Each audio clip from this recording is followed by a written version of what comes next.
摸金校尉古来有之，探穴开棺盗墓取财，同死人借钱贴补军饷。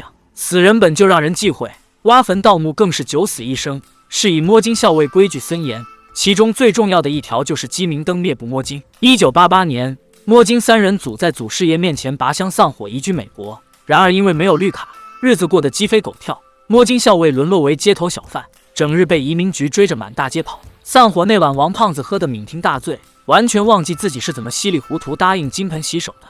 眼下日子越发不好过，他成了最为主张重出江湖的那个人。然而胡八一心意已决，为此甚至扔掉了摸金符。王胖子气恼不已，当即决定单干。他醉醺醺地找到倒腾古董的大金牙，此时大金牙正在忽悠2个外国友人，什么慈禧太后嘴里的夜明珠，秦始皇宫殿里的赵古镜，吹的是天花乱坠。但这2个外国友人不是一般的冤大头，他们来自环球矿业集团，受董事长殷彩虹之命来和摸金校尉谈合作。环球矿业说是集团，不如说是法会。首领殷彩虹出生在四川农村，天生阴阳眼，被视为不祥，后来被一个日本富商收养。多年后富商死亡，殷彩虹失踪，再次出现时已然成为了邪教尊师，自诩参透生死，要解救众生于危难。如此荒谬的说辞，竟也还有不少信徒。马克少，但引起他注意的是资料里那张照片，照片里是一枚刻有彼岸花的铜徽。这朵彼岸花，王胖子曾在一个叫丁思甜的女孩那里听说过，是以他接下了单子，打算回国一探古墓。丁思甜可以说是王胖子和胡八一共同的初恋。事情还要说回20年前，那时3人同在内蒙草原下乡插队，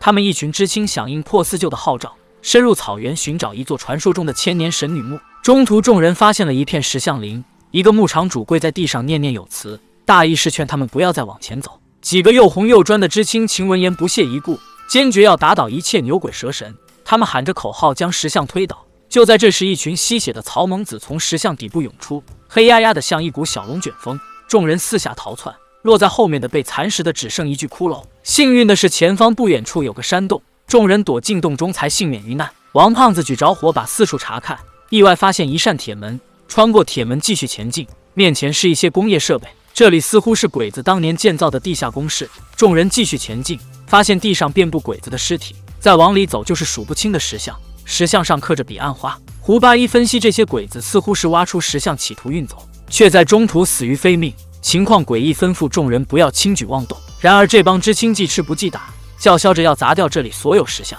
石像背后是无尽的黑暗，头顶一阵紫光闪动，变成干尸的鬼子们悉数复活，开始大肆屠杀。知青们来不及反应，变成了刀下亡魂。胡八一和王胖子拼尽全力保护丁思甜，却意外启动了地下工事的自爆开关，各个节点的炸药被相继引爆，最后只有胡八一和王胖子逃了出来。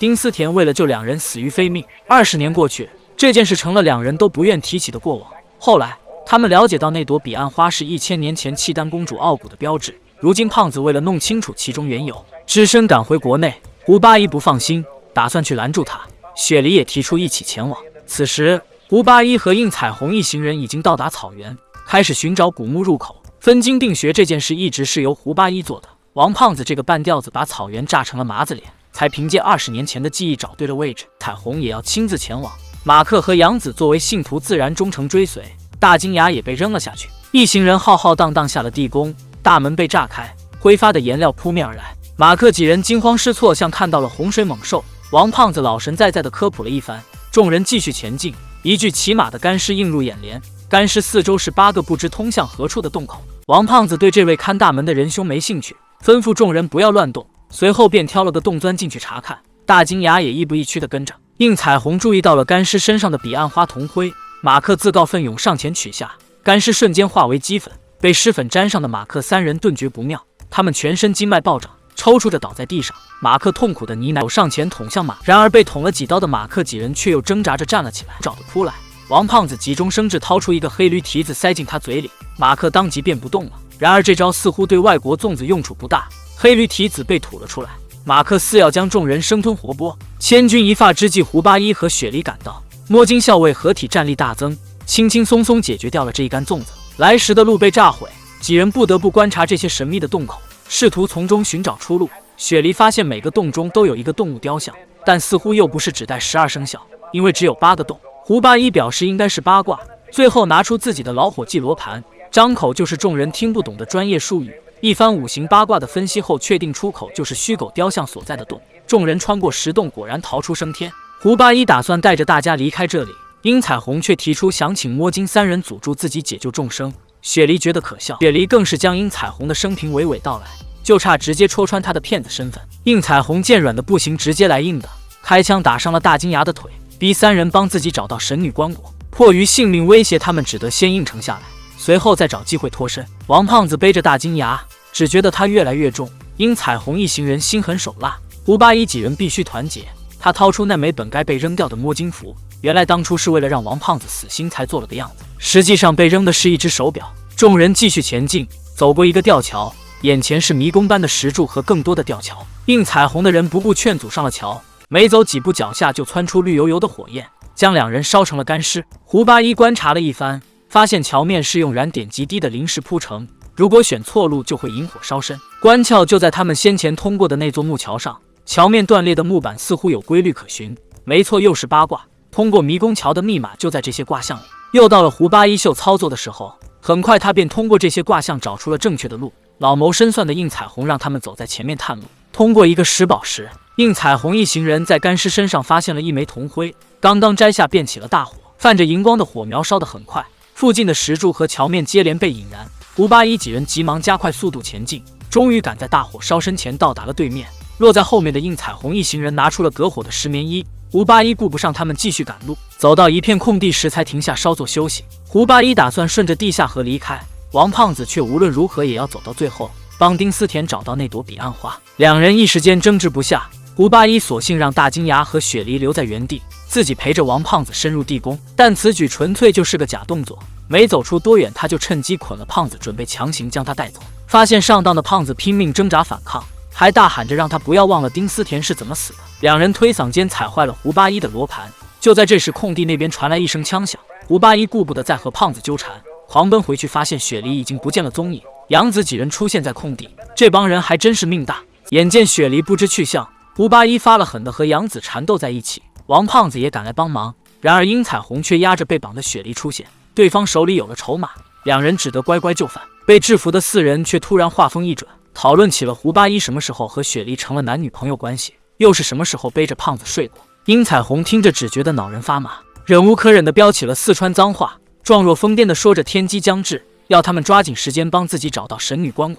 胡八一、大金牙和王胖子则被绑了扔在后面。胡八一和雪梨小声耳语着如何趁机逃跑，王胖怒火中烧，两人扭打在一起，结果无意中触发机关掉进了地道，众人也急忙紧跟其后。通过地道，他们来到了更深的地方。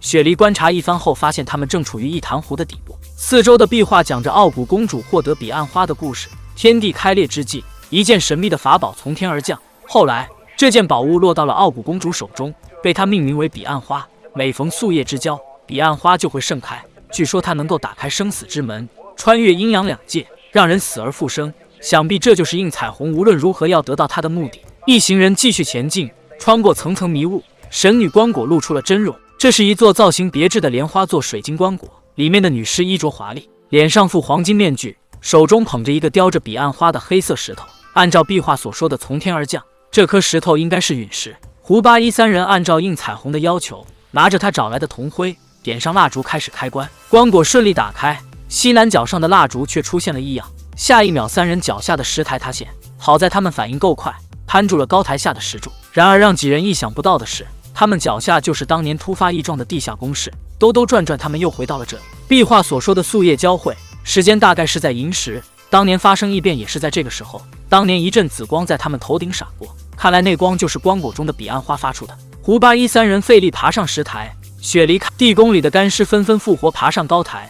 马克也出现在应彩虹脚边，缠着他求尊师救命。被吓破胆的应彩虹战战兢兢地说自己根本不会法力，只有戒指里用来唬人的麻药。他摘下假发，头顶遍布着可怖的疤痕。原来他所做的一切不是为了拯救众生，而是为了解救自己。因彩虹身患绝症，没有几日可活，他要利用彼岸花延续生命。周遭的丧尸越来越多，看来问题就出在这颗所谓连通生死的彼岸花。胡八一想要将其毁掉，靠近他后却陷入了幻觉。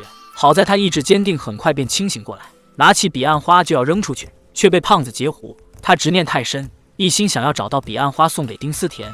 也是因为这份执念，他将胡八一认成了丁思甜，心甘情愿将彼岸花双手奉上。胡八一接过后狠狠砸了出去。丁思甜的牺牲是为了让他们好好活下去，而不是让他们活在愧疚之中。彼岸花碎裂，一切幻象都化成了粉末。地宫的自毁装置启动，殷彩虹彻底疯了。胡八一几人迅速离开，穹顶破裂，湖水倾泻而下，他们走投无路，只能跳下水。湖水很快就会灌满地宫。4人爬进飘在水面的棺材，借着浮力继续往上，很快便到了穹顶。胡八一不顾雪莉挣扎，将他塞进棺材，自己拿着一把镐子破开穹顶。湖水喷涌而出，胡八一被巨大的冲击力撞到了水底，2副棺材在水中不停翻滚，最后浮出了水面。胖子掀开棺盖，眼前是蓝天白云和望不到边的草原，他们终于逃了出来。